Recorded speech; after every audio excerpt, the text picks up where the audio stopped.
see a whole lot of, but when you see somebody playing the Azoth, like all the Azoth mains come out and they're always super excited that that one person is playing their main.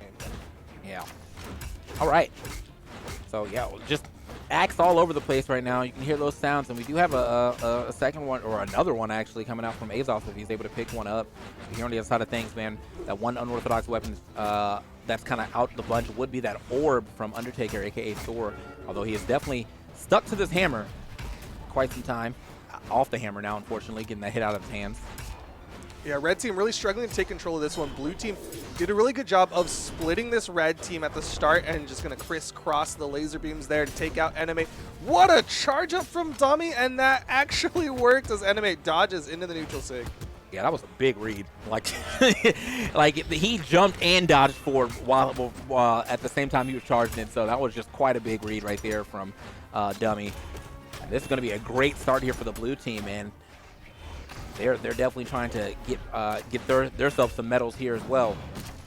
Yeah, I mean, they're really close to it. Winner of this does, in fact, earn themselves a bronze medal. So this would be nice for either team. All right, so. Ooh. All right, okay. Got the neutral sig. Just launches him out of that one. Finally gets that stock, but I was like a lot of damage here on the Shadoww, so finds that stock as well, but I won't say it's too out the realm of the red team to make this back. I mean, some big damage here on to Thor, but Thor does have some pretty high defense, so should be able to live a little longer than one would expect. Yeah, Thor, one of the most surviving characters. I'm sure everyone who has played this game has run into a Thor that's survived extra long. But meanwhile, Cheeseface going to get taken down, falling down to his final stock here in game number 1. Wow, Cheeseface kind of showed his hand with that one. Immediate side stick, put himself right in the middle of them. And yeah, that's not going to help out as we get that stock there. Oh okay. My God. Okay. Oh God. I was expecting Dummy to go for like a GC side, like some really extended thing, but really good recognition from him to realize the game state and know, okay, if I just do a neutral sig here, that dude is gone. Hey. Yeah, not really much that we can get here or get done on just the orb with all these stocks left here on the blue side. So I'm sure they're already thinking about this next game. Here we go. Enimatek trying to play this one out here. Fortunately avoids, or does avoid the neutral light. Shadoww not going to throw out the downlight on that follow-up off the axe. Axe neutral light's one of those moves that's like really hard to follow up off of, but apparently a weapon toss is one that works. Yeah, that was a perfect weapon toss too, man. Like, I feel like it was just as he was getting out of his stun. If he even got out of his stun, that might have been a true combo. So, good stuff to Dummy right there. And I will just have Dummy and Shadoww, both of them putting up big numbers. Actually, wow. The damage split here is insane, bro. Holy, only 168 on Enimatek.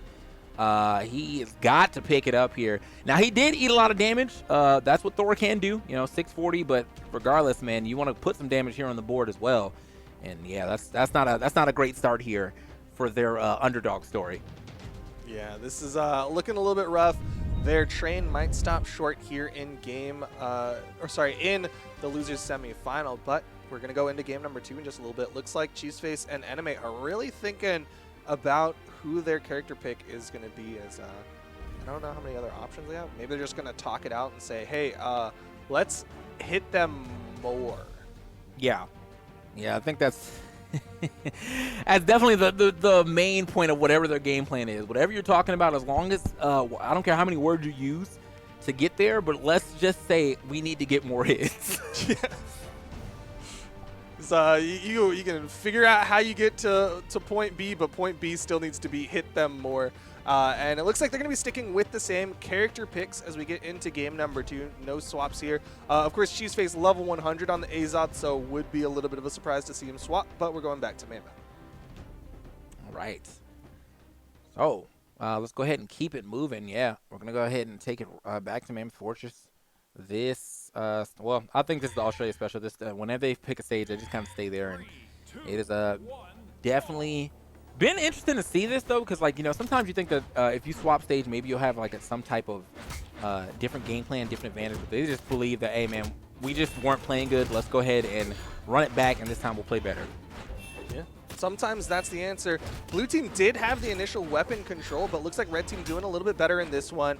Trying to double up on one of the blue team members. Shadoww with the recovery, going to keep this damage built up onto Cheeseface. Meanwhile, left side, Dummy and Enimatek playing out the 1v1. Right. Okay. Nice little kick right there. Oh, wow. And, oh yeah. Gets the gravity cancel down Sig too. Oh, what a weapon toss from Cheeseface as well.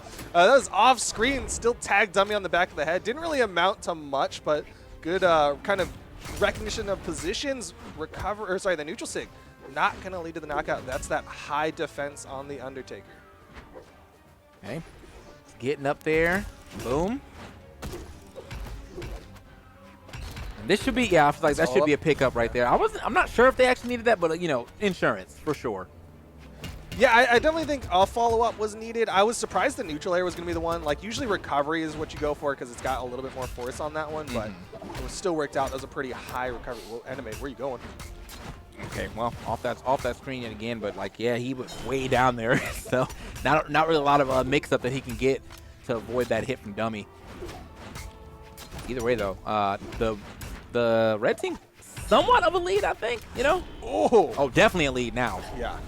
Off that side signature, things are looking good for the red team. Enimatek really surviving on this second stock, on this Undertaker. And again, the side sig comes out from Cheeseface, and Cheeseface is dominating. Right. Get this, finish it, Dummy. He's out of there. Oh, yeah, can't get away from that. The recovery, just going to go ahead and take him off the top. Now they're looking for a second recovery. Enimatek trying to get away from him. Trying to run as quickly as possible, managed to do such, but he is still taking hits here and there from the blue team. Luckily, he is on that Thor, though, so all these hits that the reverse. Oh, Dummy. On this right side, Cheeseface playing real low against this Axe. Meanwhile, Shadoww going to win out in the 1v1 against Enimatek. Evens up the stock count, and Cheeseface is just going to wait for the respawn from his teammate. Okay.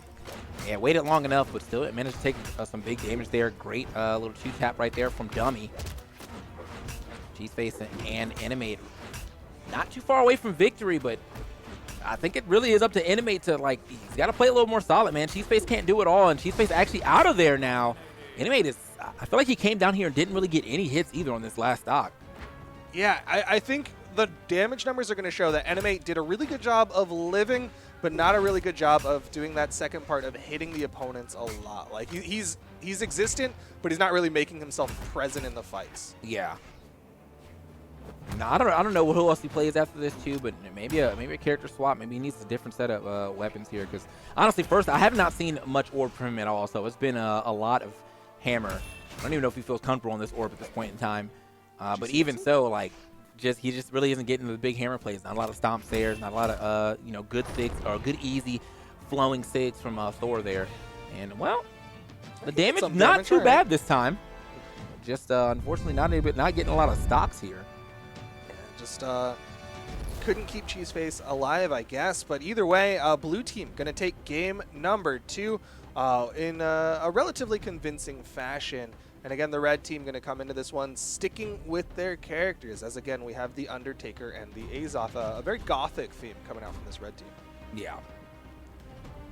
And so, kind of like just kind of surprised the way this match is going, because like if Cheeseface really seems to be the one that has to do like a crazy amount of work, and Enimatek staying with the Thor too. I want to know like what the matches looked like before this and how this Thor was really like an instrument to this team, because right now I haven't really seen much outside of him being able to live for long times. But you know, I think even the blue team kind of realized that, and they've been kind of focusing on Cheeseface a little more, because the earlier they can get him out, they get kind of like a free 2v1 on Enimatek. Yeah, I think that's what happened about midway through that last one, is blue team recognized, you know what, I think we can win in the power plays. And that's what they started doing. They kind of desync the stocks of the red team. And we're just like, all right, now's our opportunity. We'll just play out these 2v1s against the red team, and they'll just be behind. Okay. Big movement right here. Let's follow up. Hey, was the answer the orb the entire time, because he's now finding a lot of guaranteed follow-ups with that orb. You safe? A lot of sidelights there. Great dodge too. Okay. Yep. So far, even between the two teams, as the neutral air from Enimatek will give the red team the advantage here in game number 3. Back over to the hammer, of course, just a little bit harder hitting on this one. Movement right here like that. Gets away, but oh wow. The down sig is gonna find the mark, but not gonna take any. He tried to get a little extra. Yeah, that would have been super nice. Yeah. Definitely would have led to the knockout there, but Cheeseface is deep red. This is still a potential advantage to the blue team if they can finish off Cheeseface. Side air should do it. Yep, and Shadoww will be able to get back. Of course, you get a little bit less force and damage on your teammates versus the opponents. I have to say, man, I definitely put a little more respect here on Enimatek, as I've seen most of the stocks drop from. In fact, I think all the stocks so far have been dropped by him, and he's living as well. So the swap of the stage and potentially just, you know, a different game plan is kind of helping him out. I've seen a lot more orb in this match in particular, and now he's on the hammer. Not doing bad on the hammer at all, but like I definitely feel like I've seen a lot more orb that as far as getting damage. Yeah, but on the other side, Cheeseface is just getting bullied all over this game. You see him deep red, eats the neutral sig, and the blue team now up 3 stocks to the 1 of Enimatek. I know he's been coming alive, but is it alive enough right now? Yeah, I am. That was wild. The way that this game turned all the way around. Just definitely didn't see it gonna drop like this, but off a neutral sig at that too. Both of them just landing right on top of Brawlhalla. Not really where they wanted to be, and now it's all up to the Thundertaker.